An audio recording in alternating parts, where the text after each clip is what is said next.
C'est très important parce que très souvent, comme la patiente elle-même est sonnée, entre guillemets, comme elle est tétanisée par cette nouvelle-là, qui pratiquement est vécue comme l'annonce de la fin, la famille le vit pareil. La famille le vit aussi comme si c'était la fin, comme s'il n'y avait plus rien à faire. Parce que n'oublions pas que dans nos contrées, très souvent, l'expérience que nous avons, les gens arrivent chez le médecin à des stades très avancés et souvent, malheureusement, on est beaucoup dans des soins palliatifs. Et donc, dès l'instant qu'on parle de cancer, même la famille est mobilisée et s'attend à ce qu'il n'en sorte rien. Donc du coup, le rôle de la famille, ce serait de pouvoir accompagner cette personne en la soutenant. Soutenir la personne ne veut pas dire minimiser la maladie, mais ça ne veut pas dire non plus l'aggraver plus que de mesure. C'est accepter que telle personne est malade, qu'il va y avoir des moments où elle sera faible, elle ne pourra pas faire certaines choses, qu'on puisse l'accompagner à ce moment-là, et quand elle va mieux, la considérer comme une personne normale, qui va bien, parce que c'est une personne normale. Il n'y a rien d'anormal. C'est quelqu'un qui est malade. Donc, l'intégrer, avoir des activités avec elle, vivre, profiter du temps qu'ils ont. Et ça, c'est quelque chose qui permet à la personne qui souffre aussi de cette pathologie de pouvoir se rendre compte qu'on ne me regarde pas seulement au travers de ma maladie, que j'ai encore un rôle à jouer, je suis encore capable de pouvoir faire des choses.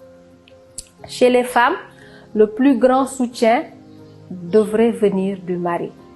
Très souvent, malheureusement, dans notre expérience, les maris ne sont pas souvent présents. Ça ne veut pas dire qu'ils ne sont absolument pas présents, mais très souvent, ils n'arrivent pas à être là parce qu'ils sont aussi très dévastés par ce qui se passe. Et que les hommes, très souvent, ne savent pas comment faire face à la douleur, comment faire face à la détresse, comment réconforter. Et ils sont souvent dans des conduites d'évitement. Ils vont dépenser tout ce qu'il faut pour acheter les médicaments et tout. Ils vont être dans la réassurance ou bien ils vont dire, bon, tu peux aller chez ta mère, te reposer, on va bien s'occuper de toi. Et la femme peut le vivre comme un rejet. En fait, c'est pas un rejet. Il est très mal à l'aise. Il se sent très impuissant. Il voudrait faire quelque chose, mais il ne sait pas quoi faire.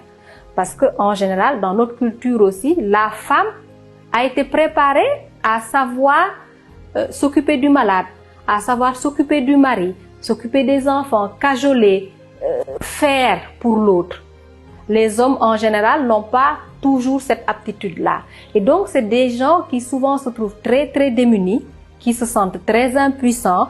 Et en général, quand ils sont impuissants, ils dégagent un peu en touche. Donc, on va t'amener chez ta mère, on va faire venir ta mère, on va faire venir quelqu'un d'autre qui va t'aider. Et eux, ils vont plus suppléer, ils vont plus faire des choses sur le plan financier.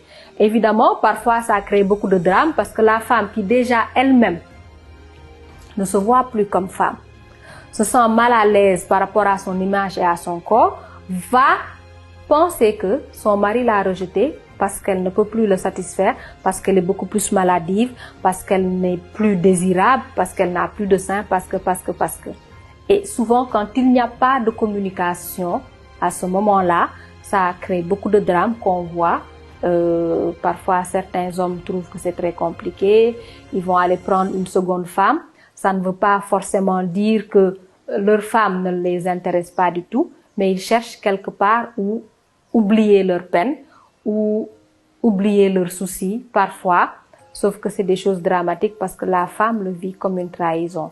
Donc, en gros, en résumé, la famille doit pouvoir être là, vivre au rythme de la patiente et montrer à la patiente que oui, elle est malade, mais elle a encore des capacités, qu'elle est capable de faire encore des choses. Pendant les moments où elle se sent beaucoup mieux, l'intégrer. Si c'est quelqu'un qui travaille, voir comment s'organiser avec le travail pour pouvoir continuer à travailler, même si c'est à mi-temps. Si c'est à la maison, continuer à avoir ses responsabilités à la maison.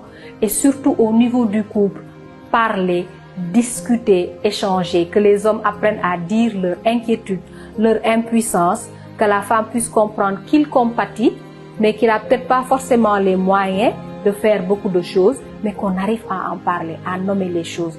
Et surtout, le défi, c'est après de pouvoir se recréer une autre vie sexuelle, s'inventer une autre vie sexuelle pour pouvoir faire vivre le couple et continuer à faire vivre le couple. Le cancer n'est pas la fin. Ça ne signifie absolument pas la mort.